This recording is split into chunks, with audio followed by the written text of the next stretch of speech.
142 tonight. Psalms 142.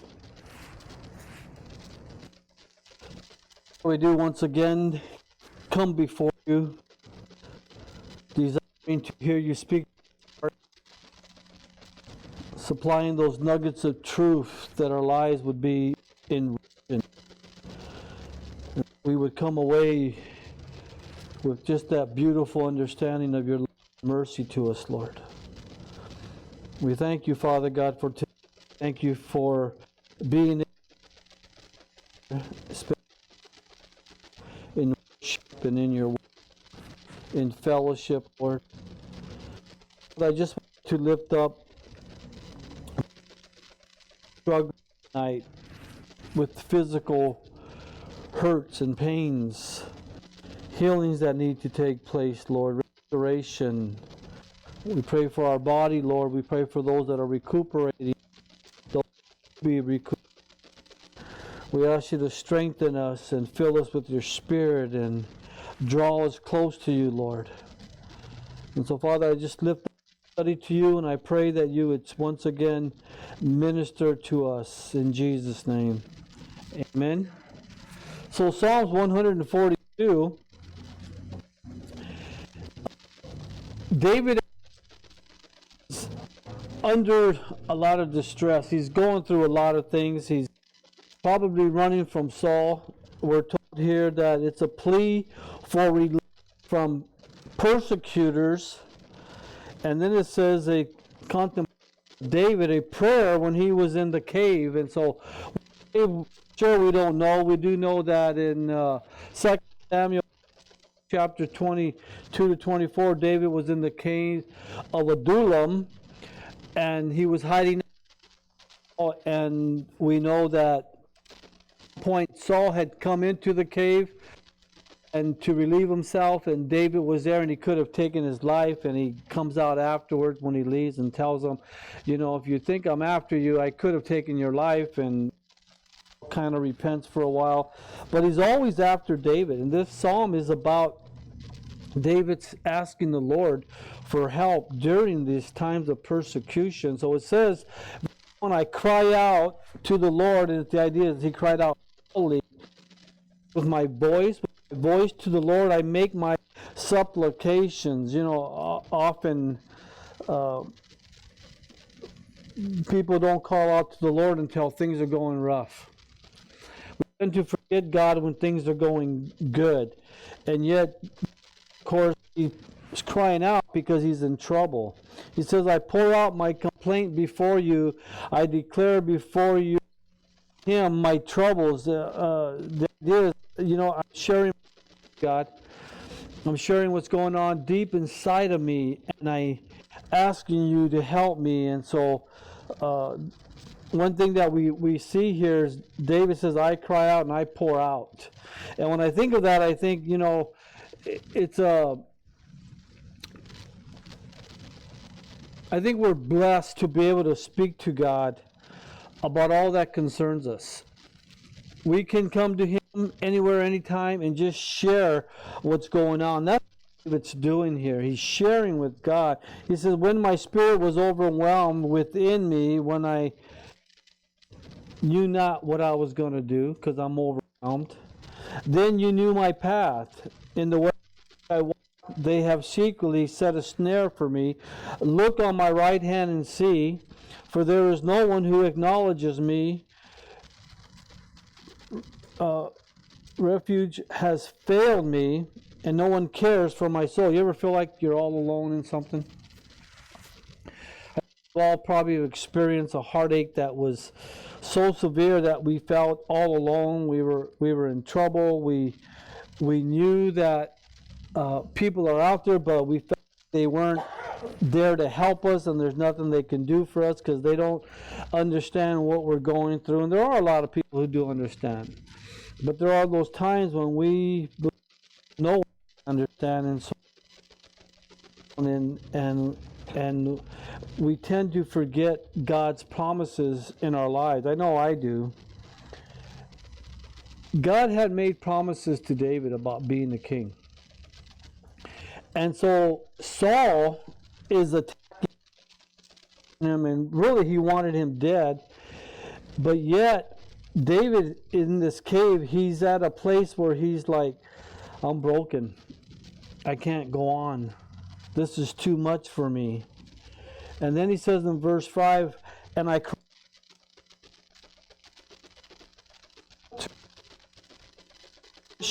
or the word is inheritance in the land of the living. Attend to my cry, or deliver me from my persecutors, for they are strangers, they are stronger than I. It's interesting when people have more power over us than we have in ourselves. And so you can see where David is wiped out. He's gone through a lot. He's struggling. He's in deep trouble. And we often see that within our lives. Once in a while, we get to that place where we just want to give up. We don't want to keep going. There are times when we are just tired and we just about had enough. Think there's anyone out there, and yet we know God is out there. We know God is able to help.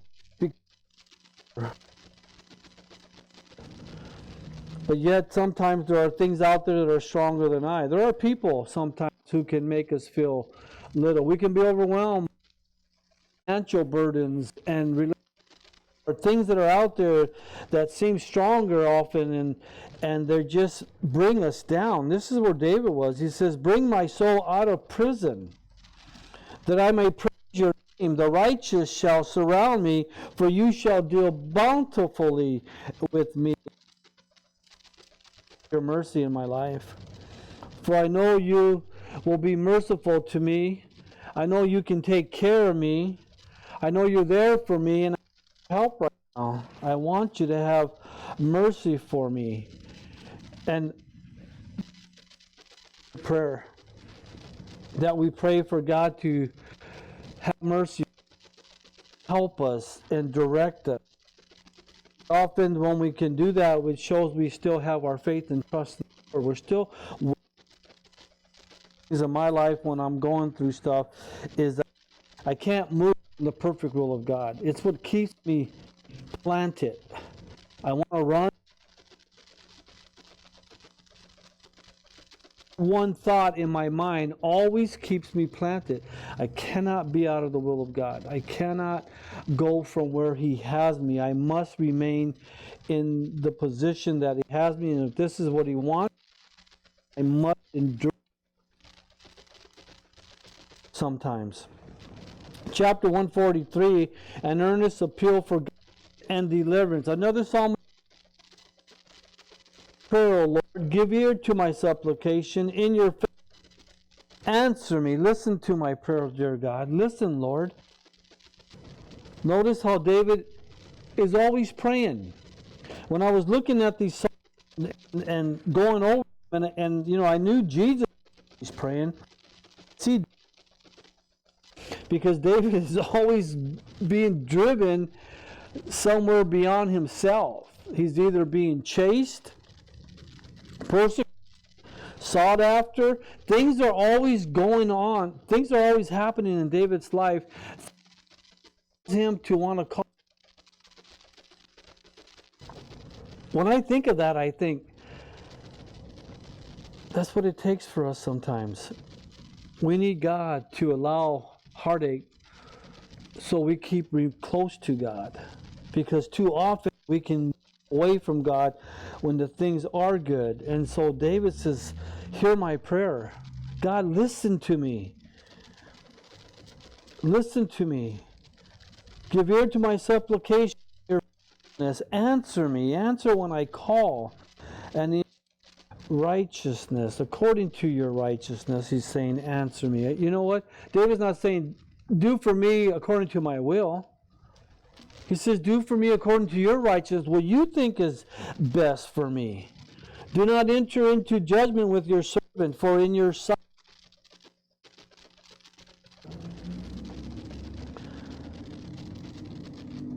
When you think about that for a minute, no one living is righteous. There's not a person on earth who is righteous apart from God. No one. We all need His mercy in our lives. When I sin, David says, don't judge me. You know, it's easy for us to judge others when they sin. Always we want mercy.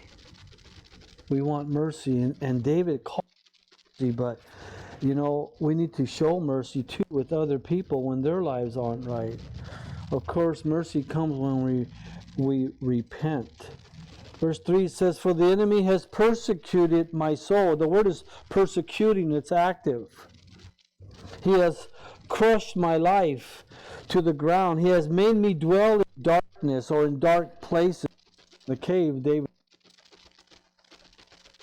going from one to another as Saul continues to chase after him, like those who have long been dead.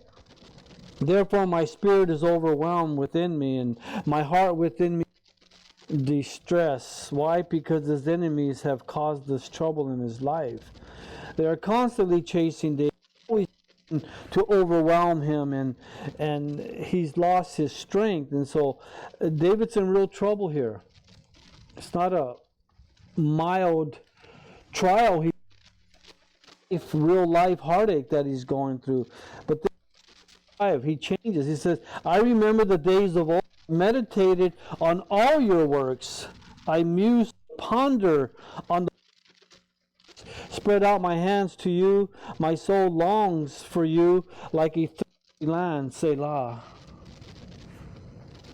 Ponder this for a minute. Through all that David's going through, all of a sudden he says, you know what? I remember who you are, God. I remember the things you've done. I know what you're able to do. I've seen the things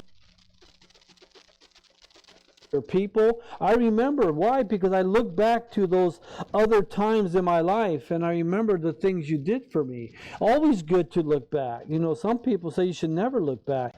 No, I think we should look back. We don't live in the past, but we should always look back to the past, because we should be reminded of old glories that we have gotten from the Lord. The problem is if we stay in those old glories, and that's all we ever talk about is the old glory. The new ones, new victories from the Lord. And so David says, you know what? I remember those days of old. I am looking back because that's where I get my strength from. He says, I meditate on all your works. I'm thinking about things you have done. Yes, and how your hand has been upon me when I surrendered to you. And then he says, and I thirst for you. I'm looking for you. My soul longs for you like a thirsty land that desires water. John 7:38 and 7:37 and 38, he said, if anyone come to me and drink, believes in me, as the scripture has said, out of his heart will flow rivers of living water. When my soul thirsts, you know, I need to go to Jesus. I need to fill up his word and replenish myself, especially when things are going wrong. That's when we need the word of God in us. We should study it and read it and let it speak to us. I forget, it was such a long time ago. Someone said, when you're in hard trouble like that, get the Bible and don't leave until God speaks. Now, he might speak in the first verse and he might speak in 20 chapters. But he said, never leave until God speaks. Never leave till God speaks. Let him fill our soul when we're thirsty. David says, I'm thirsty like a land that's thirsty. Why? Because I need you in my life. In verses 7 to 11, David prays some interesting prayers here. And he says here in verse 7, 8, 9, and 10, and 11, he talks about answer me. Then he says, cause me. And again, cause me, deliver me, teach me, lead me, and revive me. All of which point to David's need for God. The things in his life that he's looking for guidance and help in, and of course deliver. Verse 7, he says, answer me or hear me speedily, right away. Listen, God, you need to listen to what I'm saying. Oh Lord, Spirit fails. Do not hide your face from me. Be like those who go down into the pit or into hell. What he's saying is, God, I'm wiped out. God, I'm wiped out. I need your help. Listen to me right away, because I'm about done. Not just physically, but spiritually. I'm wiped. That's a terrible place to be. Verse 8 says, cause me to hear your loving kindness in the morning, for in you do I trust. First thing I thought about this when he says, cause me to hear your loving kindness in the morning. You know, with all the distractions of the day that come our way, the first thing we need is God in our lives. It reminds me of the song, In the morning when I rise. In the morning when I rise, in the morning when I rise, give me Jesus. Awesome, right? First morning, give me Jesus. David says, cause me to hear your loving kindness in the morning. First thing, for in you do I trust. We need to seek God first thing and have Him reveal His loving kindness to us, His plans for us, His mercies for us. Then he says, deliver me. The word deliver me means pluck me or help me to escape. Deliver me, pluck me or help me to escape. O Lord, from my enemies, he says. In you I take shelter. I was looking at this verse just today. And studying this all week, and today, for some reason, I just stopped. Verses 7 through 12, actually, what's ministered to me today. Because I was looking at them and I was thinking about my own life and where I'm at, and you know, God answer me, God cause me to know you. God cause me to understand who you are in my life. Then he says, cause me to know the way which I should walk. For I lift up my soul to you, he says. Cause me to know the way that I should walk, the direction I should take, the things I should do in my life. What's in my life? What am I doing with my life? He says, I lift up my soul to you. I need you to help me and guide me in my life to make those decisions, because I made plenty of bad decisions. I need decisions concerning my health. I need decisions concerning my finances. We need decisions concerning relationships and jobs and, you know, on and on. What neighborhood we're going to live in. What schools do we go to? There are decisions that need to be made. And David says, cause me to know the way which I should walk. Lord, what do you want for me? Not what I want for me. What do you want for me? I can't tell you how many times we were talking about this the other day. I don't even know who I was talking with. Maybe somebody here, about people and leaving, and you know, we've had our share of people leave without saying goodbye. And I wondered, was God leading them? Were they walking where He wanted them to walk? Or is this just something they decided to do? I was taught from the beginning of being a Christian that God leads and we follow. And my life should always follow God, not my own way. David says, cause me to know the way in which I should walk. Lord, where do you want me? You want me in Oregon? You want me in Utah? You want me in California? What job am I supposed to be working? Why should I be here? Help me to know. And then he says, deliver me, pluck me out. Help me to escape, O Lord, from my enemies. In you I take my shelter. I'll tell you, we need God in our lives. Because when I look at these verses, here's what I thought. My greatest enemy is myself. One of the enemies in my life is my sin nature. The sin nature is always in us. We're always having to battle with it. because it's always trying to get us back into a sinful life or pattern. He wants us to be in bondage again. He wants us to go back to those very sinful things that brought us out of the world. I was talking to someone the other day about that. We were talking about how interesting it is that the leaders that fall, they always tend to fall back to the very things God had taken them out of. If it was gambling, they go back to gambling. If it was drug, they go back to drug. Whatever type of lifestyle they were living, they tend to go back that way. And when I was reading this today, I just said, Lord, my greatest enemy is myself. My greatest enemy is my sin nature, because it's always trying to get me back. It's always lying to me. It's always telling me, go ahead and do it. It's just one time. It doesn't matter. No, the one matters. Because the second one will become easy, whatever that might be. Verse 10, he says, teach me, instruct me to do your will, not my will, your will. For you are my God, your spirit is good. See, we all have the same spirit in us who works in us.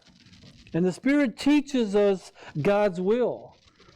It instructs us and guides us in the things that we need. David says, teach me to do your will, not my will. Truly, we need God's will in our life. I think more people need that more than I think there are out there, especially with Christians. I think we need to understand the will of God in our lives. Lead me or guide me in the land of uprightness, in the land of justice, he says.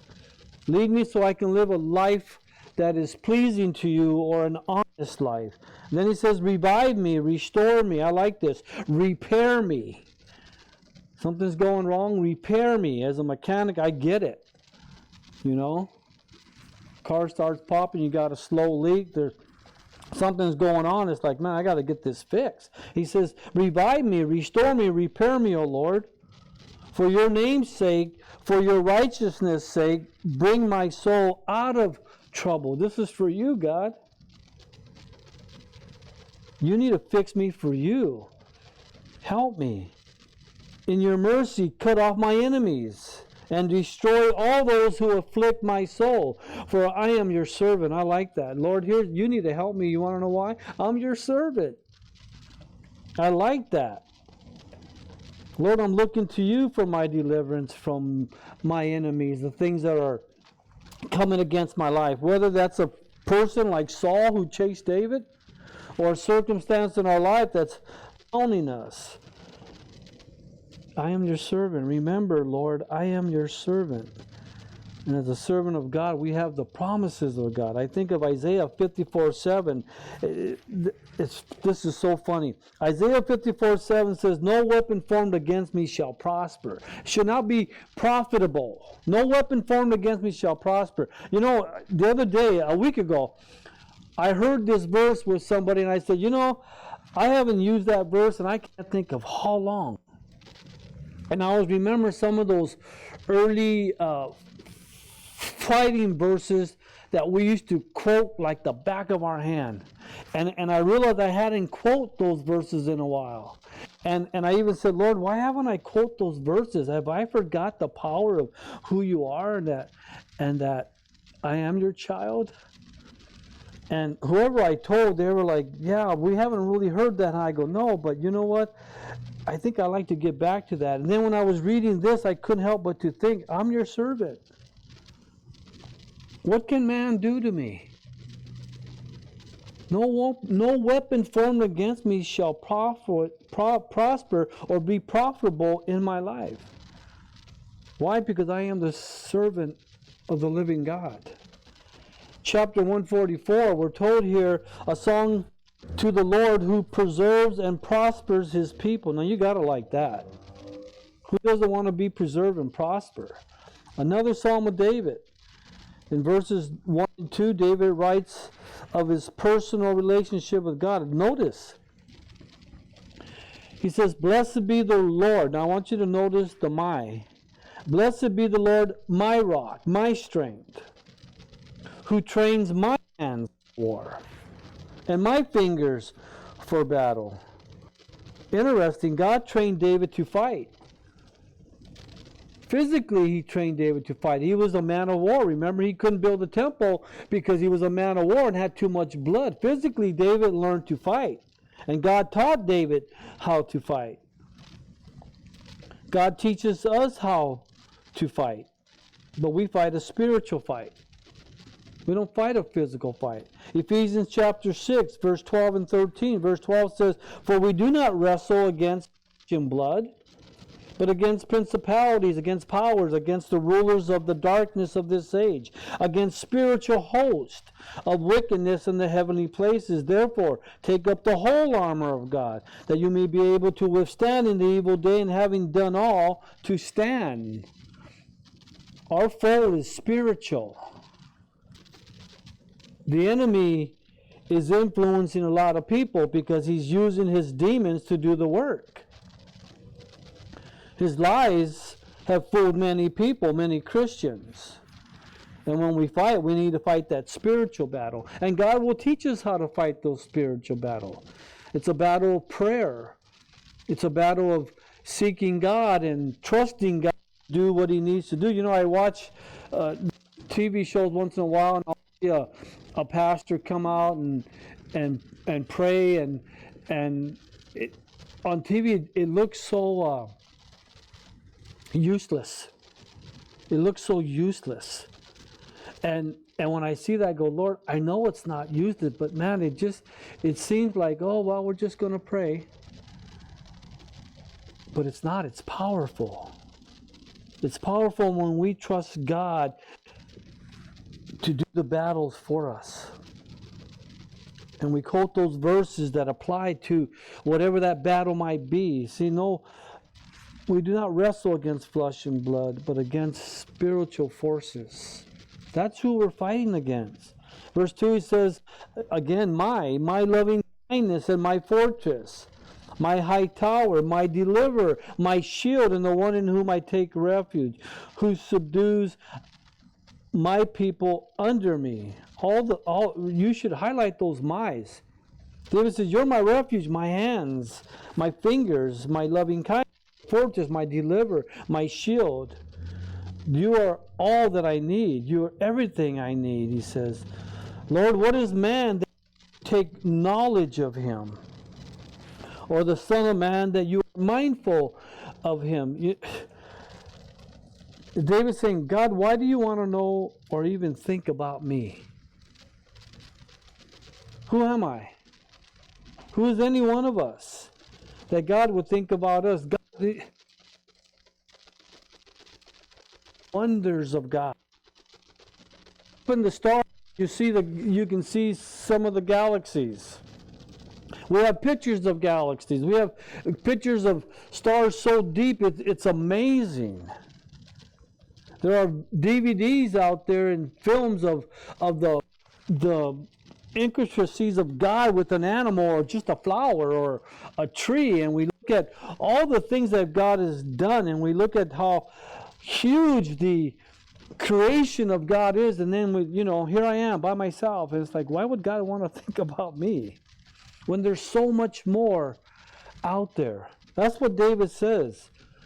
Lord, what is man that you take knowledge of him, or the Son of Man that you are even mindful of him or thinking of him? He says, why would you even want to think of me? He says, man is like a breath. His days are like a passing wind. In other words, we're here today and gone tomorrow. Our time on earth is so nothing in comparison to all that God is involved with. And yet, God desires to think of us. We read last week about His thoughts for us are more than the numbers of the sand of the sea. And that's each one of us. The accumulation of sand in this world is I forget, the numbers is, I think it was the 10 to the 18th power. It's a huge number that they estimated. They don't even know. I read one article, they took a spoon and they picked up a grain of sand, and they actually counted the grains of sand in the spoon, and then they multiplied that by numbers, and they came up with this 10 to the 18th power. Numbers we don't even know. Numbers we never But yet God said, listen, I think about you more than the numbers of the grains of the sand. Each one of us, not just me or my wife, everyone here and everywhere in the entire world. God is thinking that much about people. He wants to think about it. And He's always thinking about us. He says, on your heavens, O Lord, and come down, touch the mountains, and they shall smoke. Flash forth lightning and scatter them. Shoot out your arrows and destroy them. He's speaking about his enemies, those coming after him, persecuting him. He says, stretch out your hand from above. Rescue me. Now he goes into his help, and deliver me out of great waters from the hand of foreigner. Rescue me, deliver me, O Lord, from the falsehood of my enemies. Notice verse 8, whose mouth speak lying words, and whose right hand is a right hand of falsehood. In other words, they might be gonna do, but they're not. They're lying.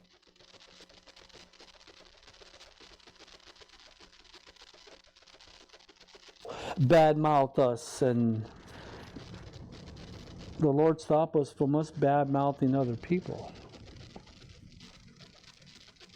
The old saying, what goes around comes around. What a man sowed, that he shall also. We should be careful of who we badmouth, because there are people out there already badmouthing us. We don't need to get caught up into all that. And then in verse 9, he kind of changes. He says, I will sing a new song to you, O God, on a harp of 10 strings. I will sing praises to you, the one who gives salvation to kings, who delivers David, his servant, from the deadly sword. Lord, I'm going to sing a new song to you. I'm not songs or more. Words, I make up words, I make songs. I've sung them in tongues, sing them in tongues. I know there's a melody there.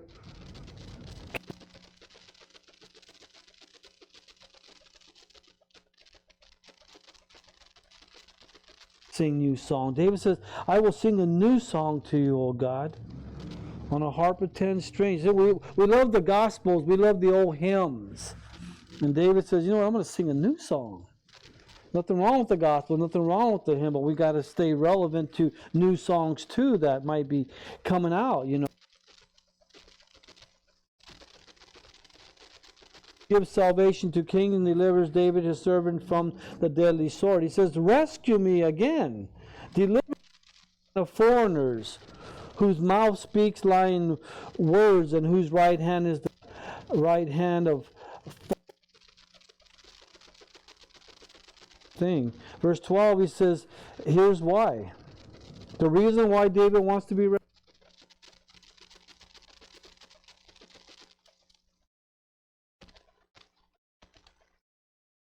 youth, that our daughters may be as pillars sculptured in palace style. In other words, David said, this you do and deliver me and work in my life. The reason, my children and our grandchildren, that they may be plants grown in their youth, that our daughters will be pillars, sculptures in palace. And it takes time to do a sculpture, to shape it, to smooth it, to do everything. And he's saying this is the way our children should be. Then he says, full, supplying all kinds of produce, that our sheep may bring forth thousands of 10,000s.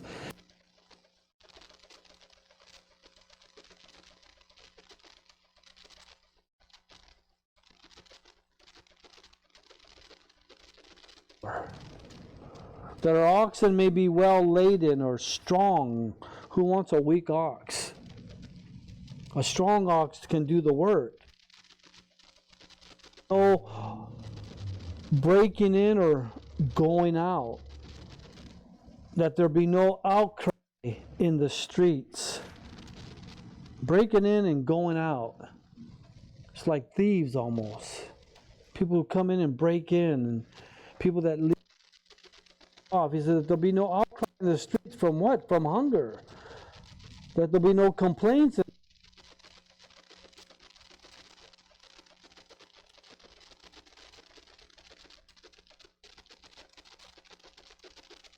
Today there is an outcry. There are people breaking in and breaking out. There are people who are complaining in the streets for lack of food and because of violence. Many people don't even want to go to downtown Portland anymore or ride the Max anymore. They don't trust what's happening in our society.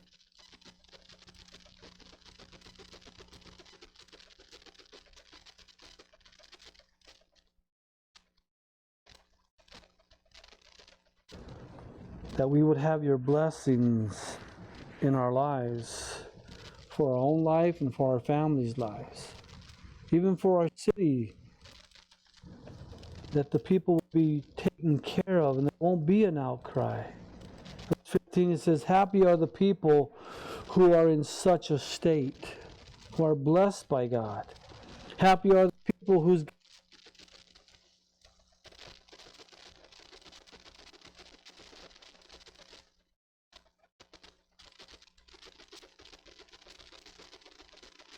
saying for us, help me to love you, to know and live for you.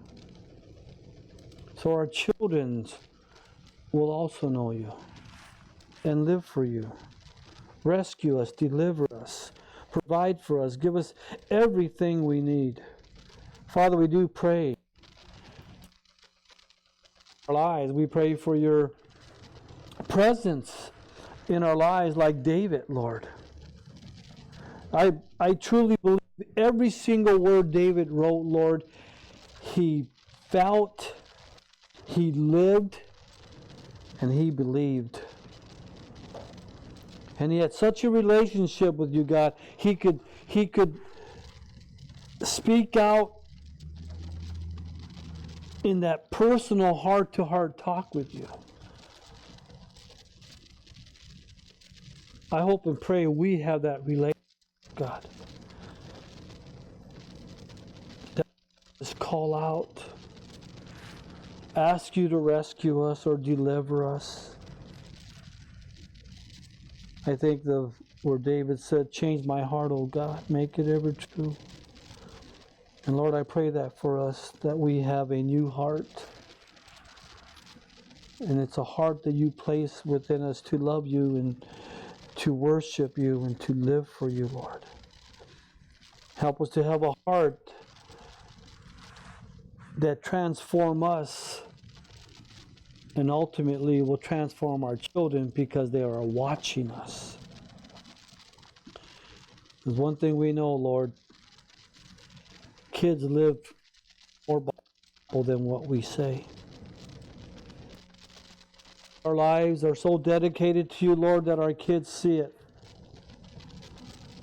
And when they become older and have watched us for whatever 10, 12, 15 years, that those things that they have looked onto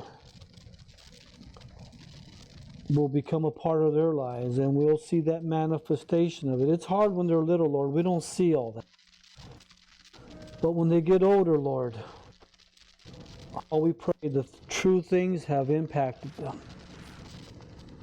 And so we thank you, Lord. If there's anything in our hearts now that's hindering us from being that example, I pray you cleanse us and wash us. You remove those things from us, Lord, so that we can represent you, Father, in Jesus' name. Amen. Let's stand together.